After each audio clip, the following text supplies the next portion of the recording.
lim mà thô vinh tô cả lên về lại cả ra lên lên ruột du sông pon hồn dài anh run rê laกันnấu pan lại ngày tia bao đôi năm giang khai tất cả đằng xích mi em cần lom lại la nu le va rùa lần lim nghe le lại anh sẽ xa lu yang đời biển sầm pha gần lo mê cần dài dài cần run riêng tê po cao van ra mình chân tia phong ta tình hình đi đến nông silo khăn lá và một tu đã ôm tổ silo thiên lai anh nhìn thằng hệ quân lâu khen ya tin tan po cả rồi la đang nghe la y quân lâu mong lâu trình ngài ya nhìn xem trách nan mong la ít xe nang mô mùi lâu thế mà sẽ xem tu xia la ít chết nên ngày ngày gió gió cả tu nên gió ngồi mình đón gió ít xuống nên nghe câu sân nên gió cần tiếng giết xuân ngồi mình đón gió anh tin pon mong muốn la tu nên pon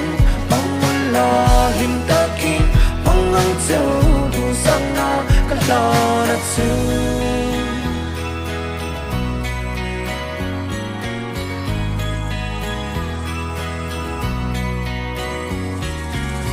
mà tê run riêng tê cả ngã nghẹt lai cả trên ruột đến thì hiền bịa thu mình run lan gian bao ruột cả thiên nghe tay khoa cần var đô nè rimoi rema sai vô đi lên đằng reng ai la vi lung lên reng soi la vi cần him tang chi nè tay tir cần ai ai lâu rimoi chinh trong nè lâu có chặt khóc mấy cùng buổi lần trăng đón cháu mà mình chỉ hay ở tộc cảnh này là số này là tộc cùng mình số rồi tuần chỉ tuần hay là ngã man miệng phong tổ đấy bộ con này liệp quý rẻ là cái này bọn là phong rẻ cùng mình số nó cả thiếu tuần rong số là ăn vui nó bạc hắt mà cái này đâu đi